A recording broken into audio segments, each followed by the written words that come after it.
नमस्कार, आप देख रहे हैं जोहार झारखंड और मैं हूं शुभ मिश्रा आपके साथ। चलिए शुरू करते हैं खबरों का सिलसिला और पहली खबर आपको राजधानी रांची से बता रहे हैं। अभिषेक झा के पिता कामेश्वर झा ईडी ऑफिस पहुंचे हैं। ये बड़ी जानकारी आपको दे रहे हैं। पूजा सिंघल से मुलाकात करने उनके ससुर यानी कि कामेश्वर झा पहुंची। पूजा सिंघल की ये ससुर हैं और अभिषेक झा के पिता पूजा सिंघल के बच्चे भी उनके साथ में मौजूद थे। अभिषेक झा पूरे परिवार को लेकर इस वक्त ईडी ऑफिस पहुंचे हैं। सुमन के भी परिवार के लोग ईडी दफ्तर पहुंचे हैं। तो यह अहम जानकारी आपको दे रहे पूजा सिंघल मामले से जुड़ी हुई। पूजा सिंघल से मुलाकात करने पहुंचे हैं उनके ससुर यानी कि कामेश्वर झा, साथ में पूजा सिंघल के बच्चे भी हैं। और इतना ही नहीं, सीए सुमन जो है उनका भी परिवार के सभी लोग वहां पर मौजूद है और ईडी दफ्तर में सभी मुलाकात करने के लिए पहुंचे हैं।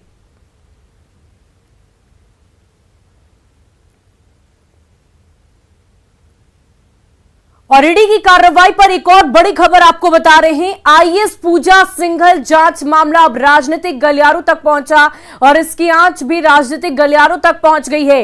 रवि केजरीवाल को समन जारी किया गया है। ईडी जोनल ऑफिस भी उन्हें बुलाया गया। शेल कंपनी को लेकर लगातार उनसे पूछताछ की जा रही है। तो ये बड़ी जानकारी आपको दे रहे हैं।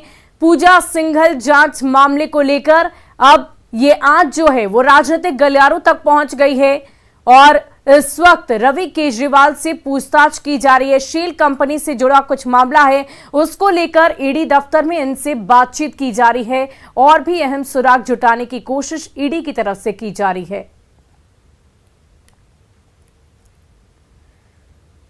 और चलिए अब आपको बताते हैं कि आखिर कौन है ये रवि केजरीवाल। सबसे पहले जेएमएम के कोषाध्यक्ष थे रवि केजरीवाल और अभी जेएमएम से नहीं जुड़े हैं रवि केजरीवाल। इस वक्त इन्हें पार्टी से निष्कासित किया जा चुका है। पहले भी रवि केजरीवाल पर कई तरह के अहम आरोप लगाए जा चुके हैं। तो रवि केजरीवाल कौन है, इसकी पूरी जानकारी हम आपको दे रहे हैं। रवि को इस वक्त जेएमएम से निष्कासित किया जा चुका है और घाटशिला विधायक ने इनके खिलाफ एफआईआर दर्ज कराई थी। इनके ऊपर पहले भी कई तरह के आरोप लगे हैं और इतना ही नहीं, सरकार गिराने की साजिश के भी आरोप रवि केजरीवाल पर लगे हैं। तो ये तमाम बातें रवि केजरीवाल से जुड़ी हुई हम आपको बता रहे हैं। धुरवा थाने में इनके ऊपर मामला दर्ज कराया गया था। हेमंत सोरेन की 14 महीने की सरकार में ये साथ थे और सीएम के साथ साए की तरह हमेशा रवि केजरीवाल रहा करते थे। साल 2019 की अगर हम बात कर ले तो साल 2019 में सरकार बनने के बाद ये हाशिए पर इस वक्त है और आईएएस पूजा सिंघल के मामले में इस वक्त ईडी ने इनके लिए समन जारी किया है और इनसे भी लगातार पूछताछ की जा रही है। और राजधानी रांची में सीनियर आईएएस ऑफिसर पूजा सिंघल से पूछताछ का सिलसिला आज भी जारी है। ईडी के दफ्तर में लगातार उनसे पूछताछ की जा रही है। वहीं अब पल्स अस्पताल के बाद इस मामले की जांच अब खनन कारोबार से जुड़ गई और इस जांच की आंच जल्द ही बड़े कारोबारियों तक भी पहुंच सकती है। मामले में अधिक जानकारी दे रहे हैं संवाददाता ओम प्रकाश। मनरेगा घोटाले से शुरू हुई जांच की आंच अब न सिर्फ पल्स अस्पताल बल्कि दूसरी तरफ अगर बात की जाए तो खनन पट्टे तक भी पहुंच चुकी है। पूजा सिंघल से लगातार खनन पट्टे को लेकर पूछताछ की जा रही है। वहीं दूसरी तरफ अगर बात की जाए तो पूरे मामले में 3 जिलों के डीएमओ को भी तलब किया गया है। उन्हें भी ईडी के द्वारा सम्मन जारी किया गया है और उम्मीद की जा रही है कि कल वो भी यहाँ पर पहुँचेंगे। सोमवार को उनसे पूछताछ हो सकती है। वहीं दूसरी तरफ जो जानकारी मिल रही है उसके अनुसार कई बड़े बालू माफिया या फिर कहें कि पत्थर खनन में माइनिंग में शामिल बड़े माफियाओं को भी उनसे भी पूछताछ की जा सकती है। जो इस खनन उद्योग में लगे हुए हैं, कारोबार में जो बड़े नाम हैं झारखंड के, उन लोगों से भी पूछताछ की जा सकती है। वहीं दूसरी तरफ अगर बात की जाए तो पल्स अस्पताल से जुड़े हुए मामले में भी कई अहम जानकारियाँ ईडी को मिली हैं। वहीं पर व्हाट्सएप चैट में भी पूजा सिंघल के व्हाट्सएप चैट में कई बड़े राजनीतिक हस्तियों के भी नाम अब सामने आ रहे हैं और उम्मीद की जा रही है कि जल्द ही ईडी की जांच के दायरे में राजनीतिक लोग भी शामिल होंगे, जिनसे कि आने वाले दिनों में पूछताछ की जा सकती है। वहीं दूसरी तरफ अगर बात की जाए तो पूजा सिंघल के रिमांड अवधि जो है वो सोमवार को खत्म होने वाली है और न्यायालय में उन्हें पेश किया जाना है। तो देखना होगा कि ईडी की कार्रवाई अब किस दिशा की ओर जाती है। रांची से न्यूज़ 18 के लिए ओम प्रकाश।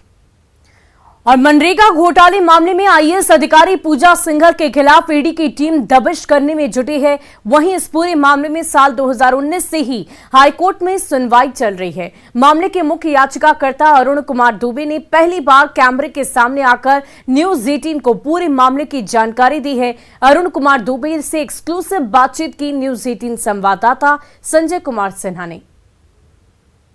मनरेगा घोटाले के आरोपी आईएएस अधिकारी पूजा सिंघल से इन दिनों ईडी की टीम पूछताछ करने में जुटी है, लेकिन तमाम चीजों को हाईकोर्ट के संज्ञान में लाने वाले अरुण कुमार दुबे हमारे साथ हैं। अरुण कुमार दुबे ही वो व्यक्ति हैं जो इन्होंने हाईकोर्ट में पीआईएल की थी। हम सीधे अरुण कुमार दुबे से बात करेंगे। अरुण जी, अगर एक आम आदमी समझे तो इस पूरे मामले के पीछे है क्या? देखिए, ये मनरेगा घोटाला खूंटी में हुआ था और उस समय पूजा सिंघल आपका वहाँ डीसी थी।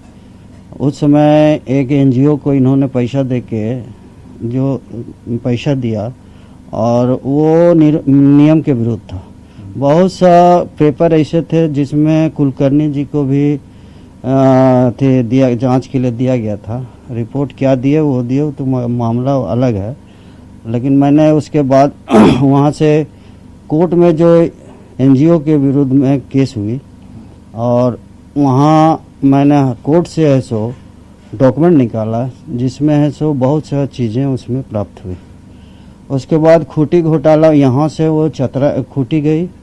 खूंटी में राम विनोद सिन्हा मनरेगा के जेई थे और वहाँ के डीसी थे। उसके अनुकूल एडवांस उनको दिया गया, लेकिन नियम है मनरेगा का कि सारा की जिम्मेवारी जांच देख रेख करता वो डीसी होते हैं और उनके आपने हाईकोर्ट में क्या आधार बनाया? आधार मनरेगा के आधार यही पेपर है कि दोनों जगह जो उनको जांच के लिए बैठाया गया और जांच में क्लीन चिट दिया गया और क्लीन चिट देने का एक ही पदाधिकारी दोनों जगह। तो इससे हम लोग को ये शक हुआ है कि कहीं न कहीं ये मामला गंभीर है। लेकिन जब पल्स हॉस्पिटल बनाने लगी तो चारों तरफ ये हल्ला होने लगा कि ये पूजा सिंघल का है, पूजा सिंघल का है। तो पैसा के भाई एक आईएएस हैं, इतना बड़ा बिल्डिंग खड़ा कर रहे हैं, तो उनका जो डॉक्यूमेंट है हम लोग कुछ पूजा सिंह वो जमीन का वो एक्चुअल में भूमियारी जमीन थी। भूमियारी जमीन का नेचर है कि भूमिहारी जमीन, हाँ भूमियारी जमीन थी। भूमियारी जमीन का नेचर है कि किसी तीन ये जो भी नियम है कि अगर आपको किसी हॉस्पिटल या किसी के लिए दिया गया है तो वो आप दूसरे को बेच नहीं सकते, वो भूमियारी का नियम। और इन्होंने है सो इतना बड़ा बिल्डिंग खड़ा कर दिया। उसके बाद ना नक्शा पास इतनी बड़ी, जब भूमियारी का रसीद ने हम सीओ को भी लिखा था तो सीओ बोला कि इसकी रसीद भूमियारी जमीन है, सीओ लिखा कि इसकी रसीद नहीं कर सकती है। जब रसीद नहीं कर सकती है तो सवाल उठता है कि यहाँ 10 तल्ला बिल्डिंग नक्शा कैसे पास हो गया। ईडी अपनी कार्रवाई कर रही है।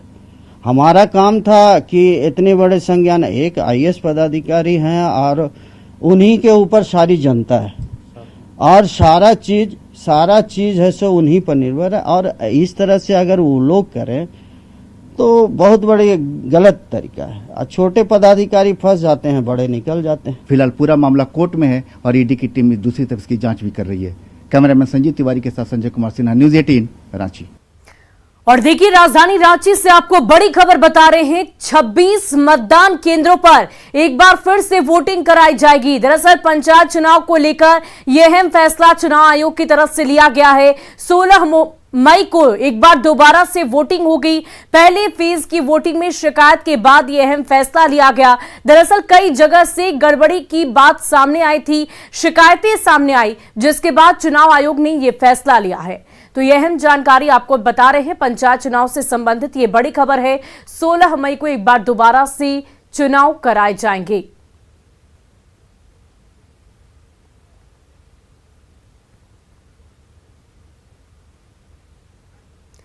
और बोकारो सिटी सेंटर में ज्वेलर्स दुकान में लूटकांड में शामिल 3 अपराधियों को पुलिस ने गिरफ्तार कर लिया है। इस लूटकांड में 7 अपराधी शामिल थे, जिनमें से 4 अभी भी पुलिस की गिरफ्त से दूर हैं। मामला 8 मई का है। ज्वेलरी दुकान से अपराधियों ने हथियार के बल पर 75,000 रुपए नगद और 20 लाख रुपए के गहने लूटकर वो फरार हो गए थे, जिसके बाद से पुलिस इनकी सरगर्मी से तलाश कर रही थी। अपराधियों के पास से एक पिस्टल, 3 गोली और लूटे गए कुछ गहने भी बरामद किए गए।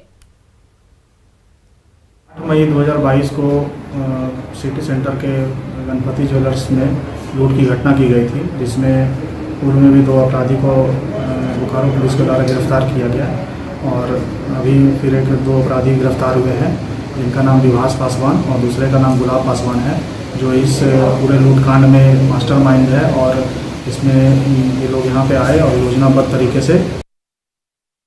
वहीं धनबाद में घायल युवक की मौत से नाराज लोगों ने भटमूरना तेतुलमारी रोड को जाम कर दिया। साथ ही पुलिस के खिलाफ जमकर नारेबाजी की। दरअसल 9 मई को गुही बांध में 2 पक्षों के बीच जमकर मारपीट हुई। इसमें पवन केशरी गंभीर रूप से घायल हो गया। इलाज के दौरान उसकी आज मौत हो गई है, जिसके बाद से आक्रोशित परिजन और स्थानीय लोगों ने कतरास थाने का घेराव किया। साथ ही नारेबाजी कर दोषियों की तत्काल गिरफ्तारी की मांग की है। आक्रोशित लोगों को पुलिस समझाने बुझाने में जुटी है। वहीं लोग पुलिस की ओर से दिए जा रहे आश्वासन को मानने को तैयार नहीं और दोषियों की तत्काल गिरफ्तारी की मांग पर अड़े हुए हैं।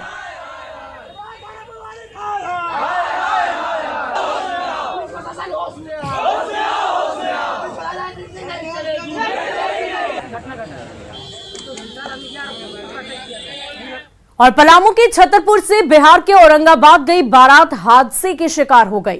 औरंगाबाद में बारातियों से भरी एक कार के अनियंत्रित होकर पलट जाने से ये दर्दनाक हादसा हुआ। हादसे में कार पर सवार 5 बारातियों की मौके पर ही दर्दनाक मौत हो गई है। वहीं 2 लोग गंभीर रूप से घायल हो गए। घटना नबीनगर थाना क्षेत्र के बाघी कोयल नहर के पास की है। दोनों घायलों को तत्काल औरंगाबाद सदर अस्पताल लाया गया, जहां से उन्हें बेहतर इलाज के लिए रेफर कर दिया गया। सभी मृतक पलामू के छतरपुर के सडमा और खाटिन गांव के रहने वाले थे। छतरपुर में खाटिन के भगवान साव की बारात बिहार के औरंगाबाद नवीनगर के बांदिल गांव गई थी। बारात से लौटने के क्रम में यह दुर्घटना घटी। प्रकाश कुमार के बारात नवीनगर बाघी गांव में गया था। वहां पर एक कार से 7 लोग रिटर्निंग उधर से 3 बजे सुबह में आ रहे थे। हम लोग आते समय टर्निंग पर गाड़ी अनबैलेंस होने के कारण गाड़ी पुल से टकरा करके खाई में गिर गई, जिसमें 5 लोगों की मौत हो गई और 2 लोग घायल। बारात नवीनगर थाना तक बाघी जो है गांव में बारात आया था छतरपुर तरफ से, तो उसी में एसेंट हुंडई का एसेंट कार से ही लोग जा रहे थे। तो वापस जा रहे थे, बाघी नहर पुल है, वहीं पर पुल जो गाड़ी खाई में गिर गया है। तो 5 आदमी तो डेथ कर गए हैं, 2 आदमी घायल हैं, जिनका इलाज वहाँ मगध हॉस्पिटल नवीनगर में चल रहा है। और लातेहार में रोड निर्माण में जुटी कंपनी पर नक्सलियों ने जमकर कहर बरपाया। लेवी नहीं देने पर नक्सलियों ने प्लांट में खड़ी 8 गाड़ियों को आग के हवाले कर दिया। महुआ डांड प्रखंड के बसकरंचा सीआरपीएफ कैंप के पास दिलीप पांडे के प्लांट की ये घटना है। यहां पहुंचे 30 से 35 की संख्या में माओवादियों के दस्ते ने गाड़ियों में आग लगा दी। साथ ही लेवी नहीं देने पर बसकरंचा मोड़ से कूरो रोड तक काम को बंद करने का फरमान जारी किया। भाकपा माओवादी रविंद्र गंझू के दस्ते ने 1 साल से लेवी नहीं देने के आरोप में यह हमला बोला था और इस दौरान वहां विरोध करने पर मजदूरों से मारपीट भी की गई। पुलिस नक्सलियों की तलाश में सर्च अभियान चला रही है।